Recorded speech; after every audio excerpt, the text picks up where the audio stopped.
out of your fat stores appropriately and also keep your blood sugars stable. 3, 4. An increase in blood sugar stimulates insulin release in the pancreas. Insulin then binds to insulin receptors, which unlocks glucose channels so that glucose can enter the cells. A second important task of insulin is lipid storage. 5. As long as there is dietary glucose entering the bloodstream, it will be taken up by the cells with the help of insulin. This also lowers the use of fat as fuel. As long as insulin is present, fatty acids are stored away, preferentially in adipose tissues. Insulin also suppresses lipolysis, the release of free fatty acids from stored fat. Insulin resistance is the opposite of insulin sensitivity. Insulin sensitive means that cells respond well to a little insulin, and insulin resistant means that they need more insulin to respond appropriately. With increasing insulin resistance, these physiological processes get disturbed. But what causes insulin resistance? There are two kinds of insulin resistance in a sense. In diabetes, we see pathological, meaning bad, insulin resistance. On a ketogenic diet, we see physiological, meaning normal, insulin resistance. The ketogenic diet diverts blood sugar preferentially towards your brain and less towards your muscle by making your muscles insulin resistant. So your brain is kept happy with its 30 to 50% glucose requirements, and your muscle can do without the glucose by happily burning away fatty acids. This is normal metabolic flexibility.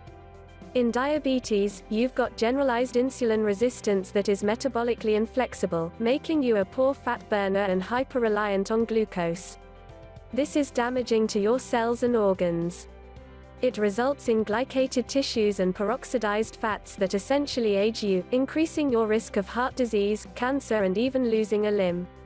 Insulin resistance is caused by several mechanisms, one of which is chronically elevated insulin levels. So what increases insulin levels? Mainly sugar.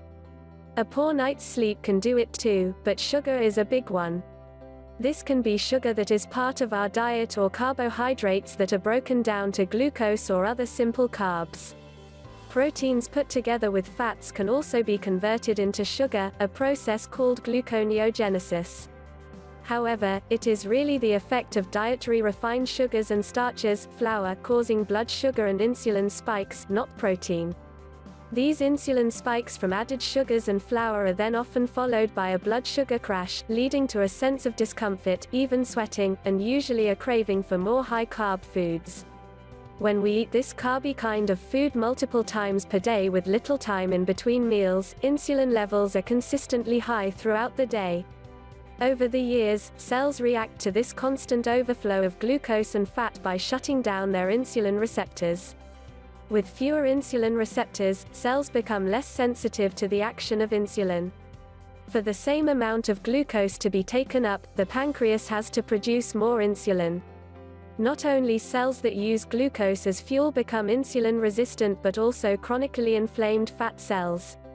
When they become insulin resistant, they take up fewer circulating lipids despite high insulin levels. Insulin resistance also increases the release of free fatty acids from fat storage. Free fatty acids in the blood reduce the glucose uptake into muscle cells and further contribute to insulin resistance. Insulin resistance is often characterized by high triglycerides, as well as a high ratio of triglycerides to HDL cholesterol. Another organ that plays an essential role in blood sugar regulation is the liver. It stores excess glucose as glycogen, and when glucose levels are low, glycogen is broken down to provide glucose. 6.